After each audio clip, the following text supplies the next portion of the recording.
Pourquoi le temps il serait important? Faites ce que vous voulez de votre vie, là, mais vivez votre vie. Pourquoi vous regardez cette vidéo? Vas-y, va vivre ta vie, là, va vivre ta vie, frère. Qu'est-ce que tu regardes cette vidéo, là? T'es là, il va te faire des rappels sur le temps, là. Bismillah, walhamdulillah, wa salatu wa salam ala rasulillah. Salam alaikum les frères. Alors aujourd'hui, je vais parler du temps. Le temps, pourquoi le temps serait important? Pourquoi le temps il est précieux? Pourquoi le temps nous emprisonne? Parce qu'on va pas se mentir, hein, on est emprisonné par le temps sans qu'on se rende compte de ça. Bref, donc aujourd'hui, je vais un peu parler de tout ça. Alors pourquoi le temps est-il précieux? Alors déjà, il faut savoir une chose, c'est que les philosophes n'arrivent pas à définir le temps. En fait, il n'y a pas de définition claire et nette du temps. Bon, le temps, il est défini dans la science, hein. C'est une valeur, le temps.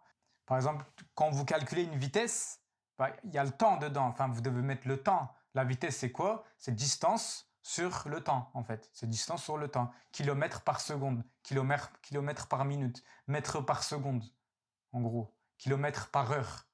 Vous calculez la distance que vous parcourez par rapport au temps que vous donnez pour parcourir cette distance-là. Donc en science, c'est une valeur, le temps, qu'on utilise d'ailleurs. Mais en philosophie, le temps n'a pas de définition. Genre, on étudie ça en philo, hein, ceux qui sont en philo avec moi le savent. Il n'y a pas vraiment de définition. Même les philosophes, ils galèrent à définir le temps. Pourquoi c'est dur en fait de définir le temps? Parce qu'on n'arrive pas à s'imaginer quelque chose hors du temps, nous. On n'arrive pas. Pour notre cerveau, c'est pas possible. Essayez d'imaginer quelque chose qui ne fait pas partie de ce flux temporel. Ça n'existe pas en fait. Bref, enfin si, ça existe, mais nous on n'arrive pas à se l'imaginer parce que nous les humains, vu qu'on est faibles, bah on est dans ce flux et point quoi. Voilà, on se débrouille. Pourquoi le temps il est précieux? Alors le temps il est précieux parce qu'on ne peut pas revenir en arrière. Chaque jour qui passe, il n'y a pas de retour en arrière en fait. Le passé est passé, le futur, le présent c'est ce qui compte là actuellement pour nous, et le demain nous intéresse certes, mais c'est pas notre priorité. Notre priorité c'est notre moment présent. Bon, le temps il est important parce qu'on ne peut pas revenir en arrière. Il n'y a pas de retour en arrière en fait. Chaque chose qu'on fait là actuellement influence notre demain, notre futur en général. Donc en fait, tout ce qu'on fait là actuellement définit notre futur, donc le temps est important en fait. Bref, surtout en fait le temps qu'on passe à la jeunesse. Parce que nous, dans notre jeunesse là actuellement, tout ce qu'on apprend, tout ce qu'on fait, toutes les épreuves qu'on passe, etc., ça influe directement notre futur. Bon, quelqu'un qui a 40 ans, est-ce que son futur n'est pas influé? Si, mais quelqu'un qui a 40 ans, il va moins influencer son futur que quelqu'un qui est jeune, qui a 17, 18, 19 ans. Parce qu'imaginons, là vous vous orientez, vous voulez faire un métier, bah, vous allez consacrer tout le reste de votre temps à ce métier. Donc c'est un des choix les plus importants que vous donnez en fait dans votre jeunesse. La plupart des choix que vous faites qui sont importants se font dans la jeunesse en fait. C'est ça qu'il faut se dire aussi. La jeunesse, bon moi je classifie la jeunesse entre 12, 13 et 20, 25 ans. Jusqu'à 20, 25, ouais 25. De 12, 13 ans jusqu'à 25 ans, vous êtes jeune en fait. Moi, je le classifie comme ça, il n'y a rien de scientifique, il n'y a rien de science, bref, c'est moi, je l'ai classifié comme ça. Si c'est faux, vous pouvez me le dire dans les commentaires, ouais, ici, la jeunesse, c'est entre cet âge-là, bref. C'est pas ça le plus important ici. Le plus important ici, c'est de comprendre que le temps qu'on passe dans la jeunesse, c'est vraiment important. Dans la jeunesse, vous retenez mieux que quand vous avez 40, 50 ans, en fait. Et aussi, il faut savoir, c'est que le cerveau, plus vous apprenez des choses, plus vous apprenez des choses. Bon, ça fait bizarre dit comme ça. En fait, le cerveau, il a un savoir de base, et grâce à ce savoir de base, il arrive à se faire d'autres savoirs. C'est comme apprendre une langue, en fait. Vous arrivez à apprendre une langue parce que vous connaissez déjà une langue. Vous apprenez la langue anglaise avec la langue française. On vous explique avec la langue française. Au bout d'un moment, vous avez un peu les bases, etc. de cette langue. Vous apprenez la langue en pratiquant la langue. C'est contradictoire, hein. Vous essayez d'apprendre quelque chose que vous ne savez pas avec cette chose. C'est ce qu'on fait en fait. Et ça, c'est débloquant. Bref, ça, c'est un autre sujet. Mais voilà. Donc, le temps de la jeunesse, il est surtout important pour le savoir en fait. Pour le savoir que vous faites. Donc, tout ce que vous allez apprendre là aujourd'hui, ça va influencer directement votre futur. Directement, pas indirectement. Directement. Bref. Donc, le savoir. Le temps de la jeunesse est surtout important pour le savoir que vous allez vous faire pendant cette jeunesse. Hein. Notre religion souligne la jeunesse en fait. Tout ce qu'on fait là dans notre jeunesse va nous être questionné le jour de la résurrection. S'il faut parler du côté religieux. Tout ce qu'on fait dans la jeunesse, c'est pour ça que c'est important en fait. Parce que Allah il va nous demander, qu'est-ce que vous avez fait pendant votre jeunesse? Qu'est-ce que vous avez foutu? Est-ce que vous avez agi pour la cause d'Allah, pour l'adoration en Allah, pour la satisfaction d'Allah, ou vous avez agi pour autre chose. Ces questions-là vont nous être posées. Hein. C'est pas un truc que j'invente là, en fait.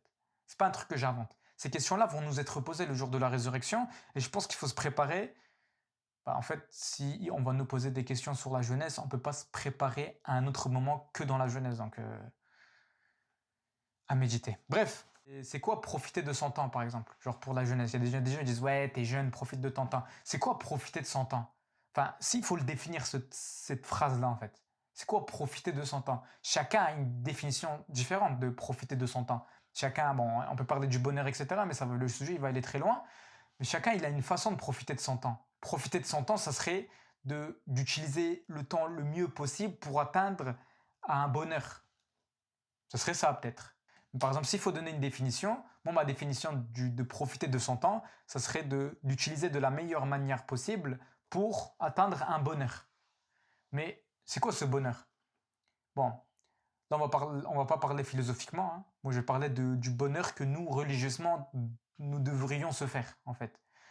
Pour nous, le bonheur, pour moi, quand vous êtes jeune, le bonheur, ça doit être dans les livres. Bon, dit comme ça fait un peu le gars matrixé par les livres. Mais pour moi, c'est vraiment ça. Si vous voulez savoir ma mentalité, là, je transmets ma mentalité à moi. Pour moi, le bonheur, vraiment le bonheur pur, c'est le savoir qu'on arrive à se faire pendant cette jeunesse. Parce qu'on a une capacité de stocker des informations qui est phénoménale. Ça, on ne va pas se le cacher. Hein. Les humains, en général, ils ont cette capacité-là de stockage d'informations. Mais surtout, pendant la jeunesse, cette capacité, elle est boostée, en fait. Et le fait que cette capacité soit boostée pendant la jeunesse, ça donne une satisfaction que je ne sais pas s'il y a des gens entre vous qui apprennent des choses quotidiennement. Genre, c'est une satisfaction qui est pure, qui dure dans le temps.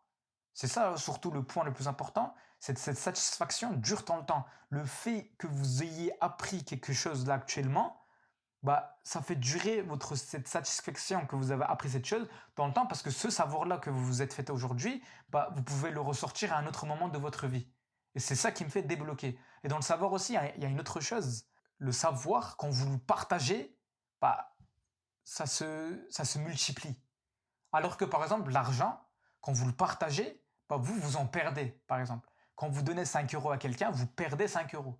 Quand vous expliquez une notion à quelqu'un, il y a même certains cas où cette notion-là, vous la comprenez mieux.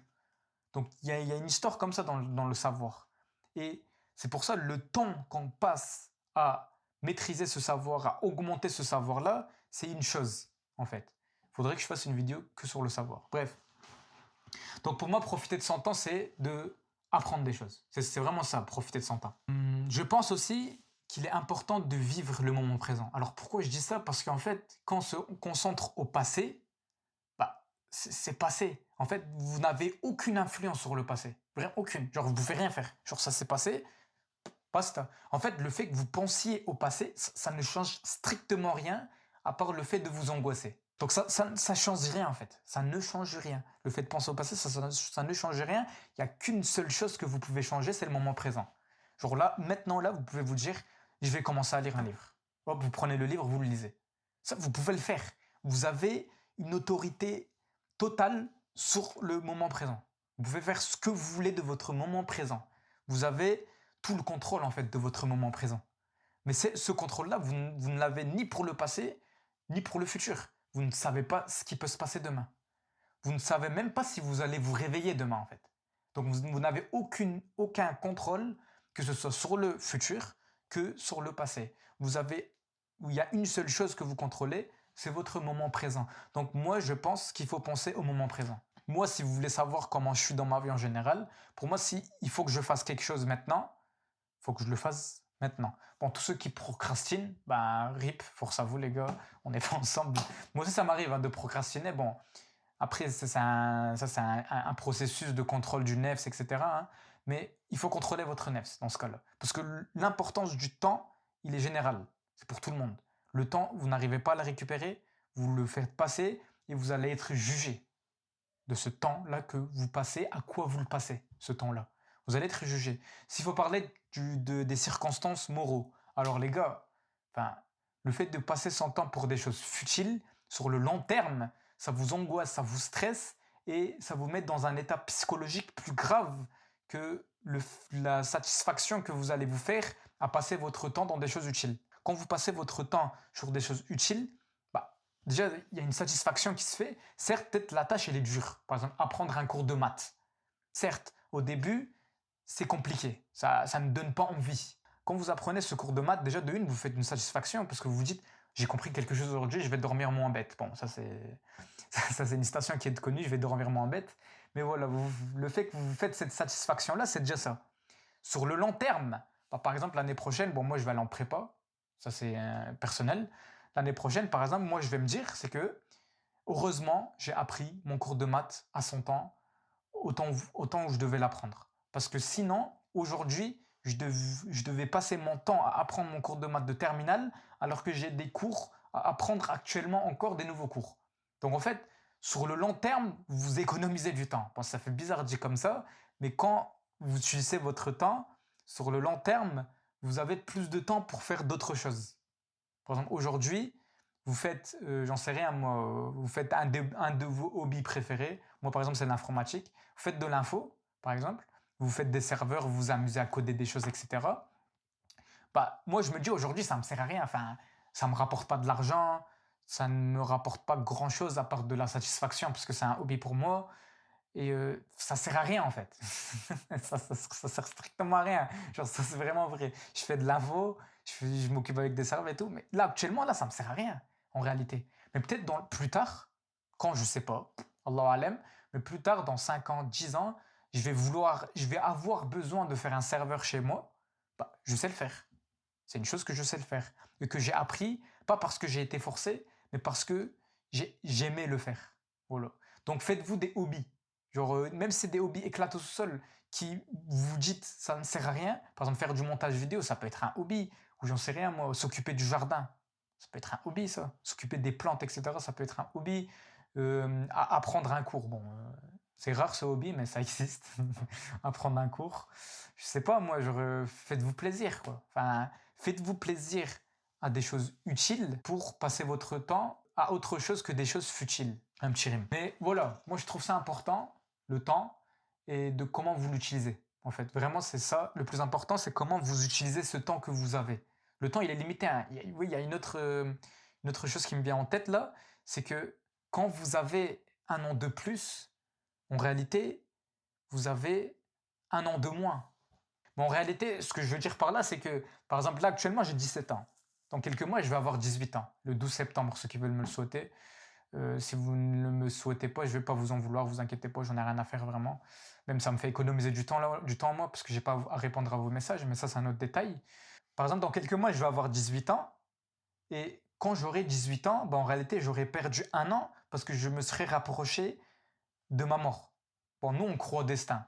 Donc, on sait que notre mort est déjà définie. On sait déjà que notre mort est définie. Genre, on ne sait pas nous quand on va mourir, mais notre mort est définie. Donc en fait, nous, quand on passe un an, on perd un an. Et aussi, si on fait des péchés, on en fait, on est humain, vous avez un an de péché en plus à vous faire pardonner. Donc voilà, je voulais donner d'autres façons de penser du temps, de comment voir le temps. C'était un peu l'objectif de cette vidéo, j'espère que ça a été réussi.